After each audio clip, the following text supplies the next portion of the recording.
Hello students, welcome to my channel. So student, जो आपका BA first year first semester में जो आपका होम साइंस है यानी जो गृह विज्ञान आपका विषय है, तो नवीनतम पाठ्यक्रम के अनुसार जो उसका न्यू सिलेबस है 2023 जो आपका न्यू सिलेबस है, आज वो मैं आप लोगों को बताने वाली हूँ कि जो आपका न्यू सिलेबस है आपको अपने नए सिलेबस में कितने यूनिट्स पढ़ने हैं।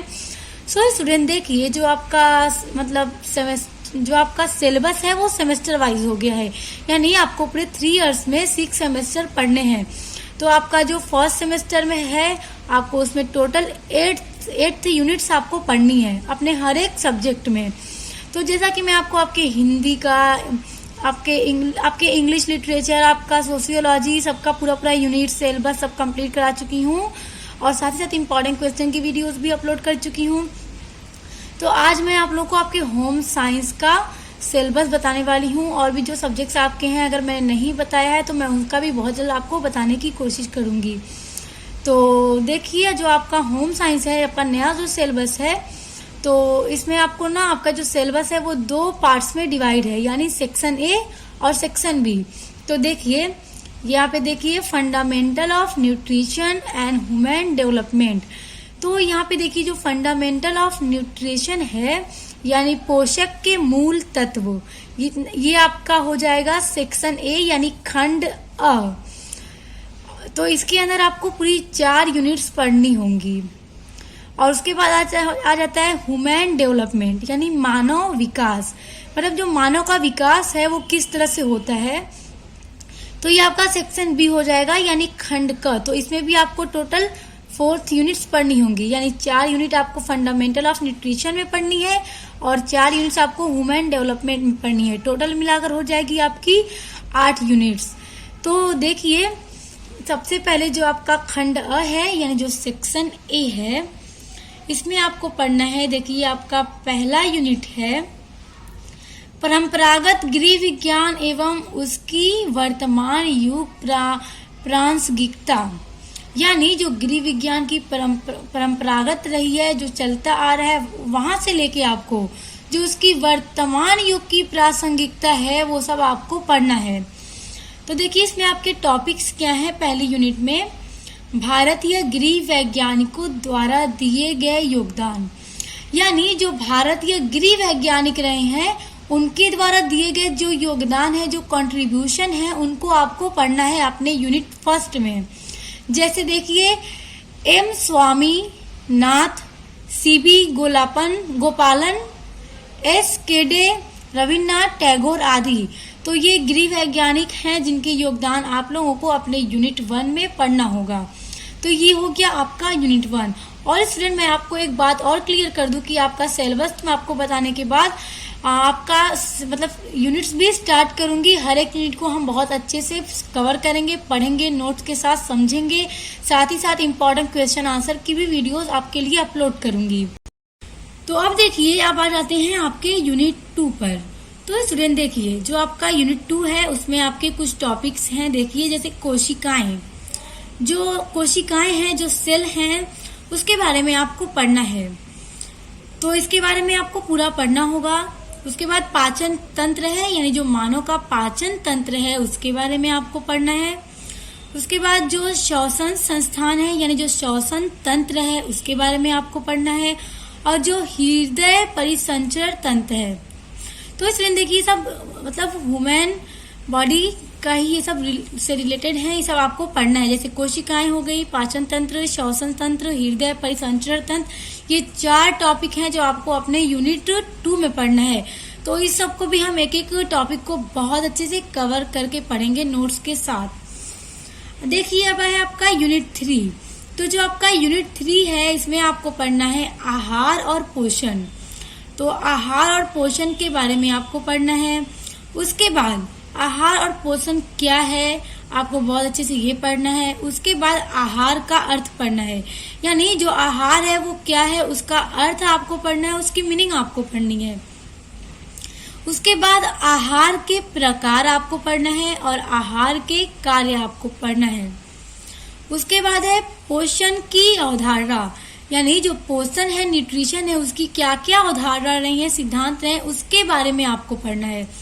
तो स्टूडेंट ये देखते रहिएगा कि आपको अपने यूनिट्स के अंदर बहुत सारे टॉपिक्स हैं जिन सबको आपको बहुत ही अच्छे से पढ़ना है और काफी बड़े बड़े टॉपिक्स हो जाएंगे आपके, क्योंकि आपके यूनिट्स के अंदर ज्यादा टॉपिक हैं। जैसे देख लीजिए आपका आहार पोषण एक हो गया, फिर आहार का अर्थ, प्रकार और कार्य दूसरा टॉपिक हो गया। उसके बाद पोषण की अवधारणा, ये आपका तीसरा टॉपिक हो गया आपकी यूनिट 3 के अंदर। उसके बाद है सूक्ष्म एवं स्थूल पोषक तत्व एवं उनकी कमियों से होने वाले रोग, यानी जो सूक्ष्म एवं स्थूल पोषक तत्व हैं वो पढ़ना है आपको, और उसके कमी से, यानी पोषक तत्वों की जो कमी है, कमी पड़ जाए अगर इंसान की बॉडी में, तो उससे होने वाले क्या क्या रोग हैं, क्या क्या बीमारियां हैं, उन सब को भी आपको बहुत अच्छे से पढ़ना है, क्योंकि ये सब आपके सिलेबस के अंदर है और आपके एग्जाम में आने वाले क्वेश्चंस आपको यहीं से क्वेश्चन दिए जाएंगे। हर एक टॉपिक जो है आपका बहुत इंपॉर्टेंट है, कोई टॉपिक ऐसा नहीं है जिसको आप छोड़ दें, हर एक टॉपिक आपको बहुत अच्छे से पढ़ना है। उसके बाद है आपका यूनिट 4। यूनिट 4 में आपको पढ़ना है भोजन पकाने की विधियां, यानी जो खाना पकाने की विधि है, रेसिपी है, उस सब के बारे में आपको अपने यूनिट 4 में पढ़ना है। उसके बाद लाभ एवं हानि, पकाने के दौरान तत्वों का संरक्षण। तो देखिए आपको अपने यूनिट 4 में पढ़ना है जो भोजन पकाने यानी खाना पकाने की जो विधियां हैं वो पढ़ना है, उसके लाभ और हानि पढ़ना है, और पकाने के दौरान यानी भोजन को पकाने के दौरान जो तत्वों का संरक्षण है वो आपको पढ़ना है अपने यूनिट 4 के अंदर। सो स्टूडेंट देखिए ये जो आपके 4 यूनिट्स मैंने आपको बताए, आई होप कि आपको ये क्लियर हो गया होगा कि आपको अपने होम साइंस में जो आपका खंड आ है उसके अंदर 4 यूनिट्स में आपको कौन कौन से टॉपिक्स पढ़ने हैं। आई होप ये आपको बहुत अच्छे से क्लियर हो गया होगा। और स्टूडेंट आप लोग बिल्कुल भी परेशान मत होइएगा, क्योंकि हम आपके एक एक यूनिट को बहुत अच्छे से पढ़ेंगे, वो भी नोट्स के साथ। देखिए अब आ जाते हैं आपके खंड ब पे यानी सेक्शन बी पे। तो आपके सेक्शन बी में भी आपके 4 यूनिट्स हैं, तो ये दोनों मिलाकर आपका हो जाएगा टोटल 8 यूनिट्स। तो देखिए इसमें आपको क्या पढ़ना है, इंट्रोडक्शन टू ह्यूमन डेवलपमेंट यानी मानव विकास का परिचय आपको पढ़ना है। तो मानव विकास का परिचय है वो आपको पढ़ना है, और अवधारणाएं यानी मानव विकास की जो अवधारणाएं हैं वो क्या क्या है उसके बारे में भी आपको बहुत एक्सप्लेनेशन के साथ पढ़ना है, जानना है। और उसके बाद है परिभाषा, यानी मानव विकास की परिभाषाएं आपको पढ़ना है, और मानव विकास के अध्ययन की आवश्यकता, यानी जो मानव का विकास है, जो ह्यूमन डेवलपमेंट है, उसके अध्ययन की आवश्यकता क्यों है ये आपको पढ़ना है। और देखिए डोनेम चरणों विकास के संदर्भ और सिद्धांत, यानी मानव विकास को लेके जो डोनेम चरणों विकास के संदर्भ और सिद्धांत रहे हैं उन सबको भी आपको पढ़ना है। यानी स्टूडेंट्स आपका जो खंड ब है उसके अंदर आपको टोटल ह्यूमन डेवलपमेंट से रिलेटेड टॉपिक्स ही आपको पढ़ने हैं। तो देखिए सबसे पहले तो आपको यूनिट 5 में पढ़ना है कि जो मानव का विकास है उसका परिचय, उसकी अवधारणाएं, उसकी परिभाषाएं यानी डेफिनेशंस, और मानव विकास के अध्ययन की जो आवश्यकता है, जो जरूरत है उसको पढ़ना है, और डोनेम चरणों विकास और संदर्भ का सिद्धांत ये भी आपको अपने यूनिट 5 के अंदर पढ़ना है। उसके बाद देखिए इसी में आपका एक और टॉपिक है विकास के निर्धारक। तो विकास के निर्धारक में आपको आनुवांशिकता और पर्यावरण ये आपको पढ़ना है, ये आपका टॉपिक है। तो आपको यूनिट 5 के अंदर सिर्फ इतने ही टॉपिक्स पढ़ने हैं आपको। उसके बाद देखिए आपका यूनिट 6, आपका यूनिट 6 है प्रसव पूर्व विकास एवं जन्म प्रक्रिया। यानी देखिए स्टूडेंट जो आपका खंड ब है उसमें क्या आपको पढ़ना है, ह्यूमन डेवलपमेंट, यानी एक मानव का विकास, एक मनुष्य का विकास कैसे होता है।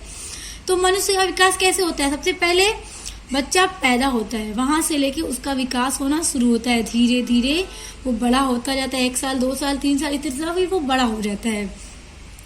तो देखिए प्रसव, स्टूडेंट्स प्रसव होता है डिलीवरी, तो जो बच्चों की डिलीवरी होती है वो। तो प्रसव पूर्व विकास यानी कि जो बच्चों का डिलीवरी होने से पहले जो उसके विकास होते हैं, यानी जो विकास उनके होते हैं, यानी गर्भावस्था में जो उनके विकास होते हैं वो आपको पढ़ना है, क्योंकि डिलीवरी से पहले ही गर्भावस्था में बच्चों का विकास होता है। तो उस सब टॉपिक को आपको अपने यूनिट 6 के अंदर पढ़ना है। देखिए, प्रसव पूर्व विकास एवं जन्म प्रक्रिया, यानी कि डिलीवरी से पहले होने वाले जो बच्चों में डेवलपमेंट है वो है आपको पढ़ना, और जन्म की जो प्रक्रिया है बच्चों की उसके बारे में आपको पढ़ना है।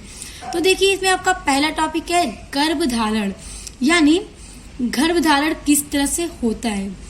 यानी कि सबसे पहले देखिए स्टूडेंट, गर्भधारण ही होता है, उसके बाद बच्चे पैदा होते हैं, उसके बाद ही वो बड़े होना शुरू होते हैं। तो सबसे पहले कहाँ से आपको पढ़ना है कि गर्भधारण किस तरह से होता है, तो इसके बारे में आपको पढ़ना है। ये आपका पहला टॉपिक है। उसके बाद आपका दूसरा है देखिए गर्भावस्था।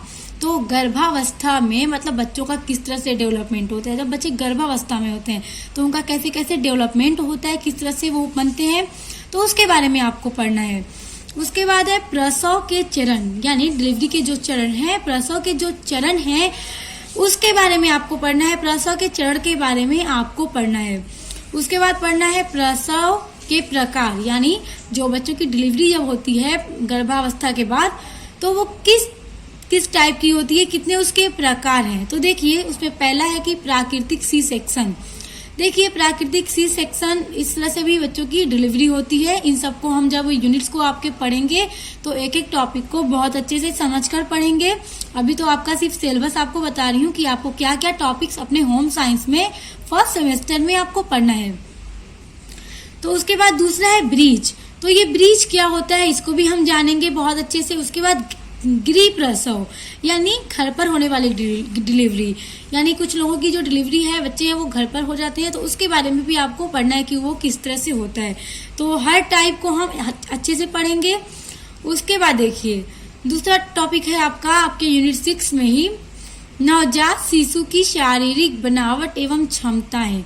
यानी स्टूडेंट, जो नवजात शिशु होते हैं, जब बच्चे पैदा होते हैं तो उनकी जो शारीरिक बनावट है, जो फिजिकल उनकी बनावट होती है वो, और उनकी जो क्षमताएं होती हैं उसके बारे में हम पढ़ेंगे।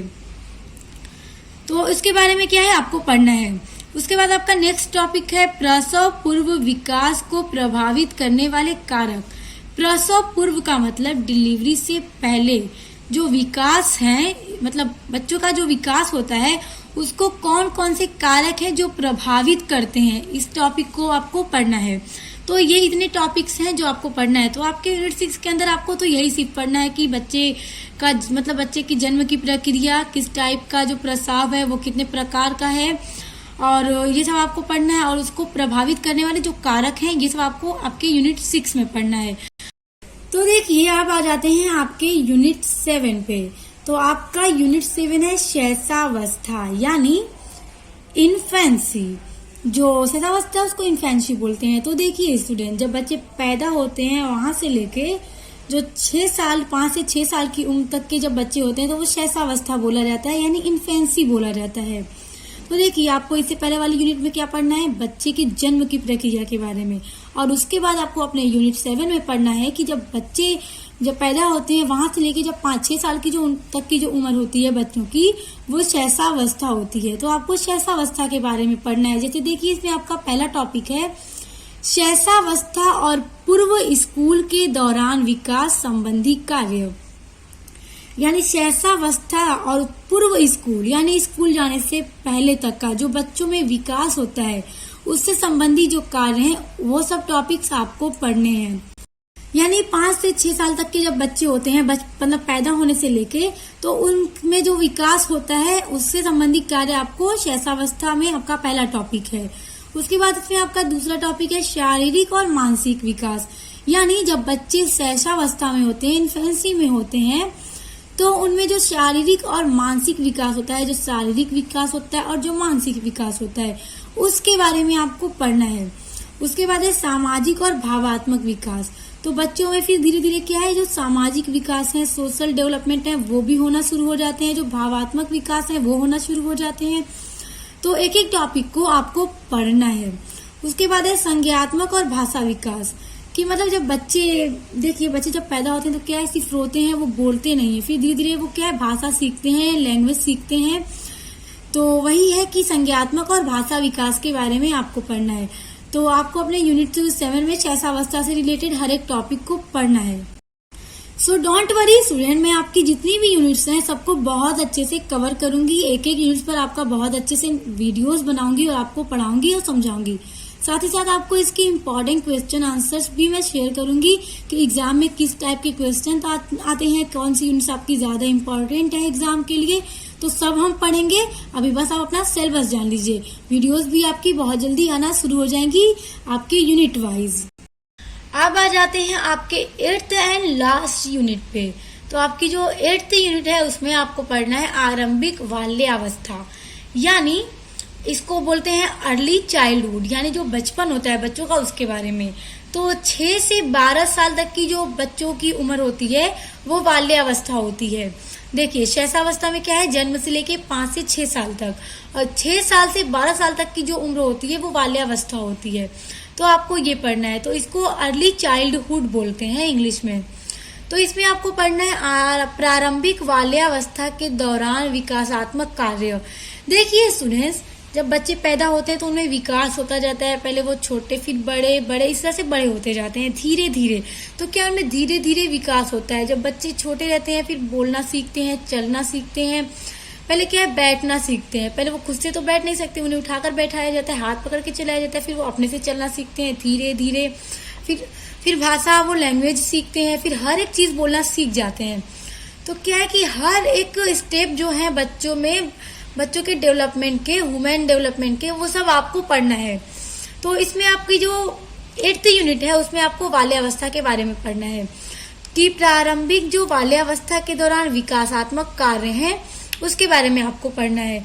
उसके बाद देखिए दूसरा है शारीरिक और मानसिक विकास, यानी बाल्यावस्था के दौरान जो बच्चों में शारीरिक विकास होता है और जो मानसिक विकास होता है वो पढ़ना है। देखिए आपके यूनिट 7 में भी आपको शारीरिक और मानसिक विकास वाला टॉपिक पढ़ना है, लेकिन वहां पे आपको शैशवावस्था में जो बच्चों का शारीरिक और मानसिक विकास होता है वो आपको पढ़ना है। और आपकी यूनिट 8 में आपको बाल्यावस्था के दौरान बच्चों में होने वाला जो शारीरिक और मानसिक विकास है उसके बारे में पढ़ना है। और यहाँ पर भी आपको पढ़ना है सामाजिक और भावात्मक विकास। तो बाल्यावस्था के दौरान बच्चों में जो सामाजिक और भावात्मक विकास होता है उसके बारे में पढ़ना है। और संज्ञात्मक और भाषा विकास, यानी बाल्यावस्था के दौरान बच्चों में जो संज्ञात्मक और भाषा विकास है उसके बारे में आपको पढ़ना है। सो स्टूडेंट देखिए आपकी टोटल 8th यूनिट मैंने आपको बता दी कि आपको अपने होम साइंस यानी गृह विज्ञान में कितने यूनिट्स पढ़ने हैं, कितने टॉपिक्स पढ़ने हैं और कौन कौन से टॉपिक्स हैं, सब आपको अच्छे से बता दिया। आई होप कि आपको अब कहीं पर भी कंफ्यूजन नहीं होगी कि हमें कौन सा टॉपिक पढ़ना है। सो स्टूडेंट अब मैं आपके होम साइंस का एक एक यूनिट्स को बहुत अच्छे से कवर करूंगी, आपको पढ़ाऊंगी। तो पढ़ने के लिए चैनल को सब्सक्राइब करके बेल आइकन को प्रेस कर लीजिए ताकि आने वाली वीडियोस जो है आपको मिलती रहे और आपका कोई भी इम्पोर्टेंट वीडियोस आपसे मिस ना हो। तो हम मिलते हैं नेक्स्ट वीडियो के साथ।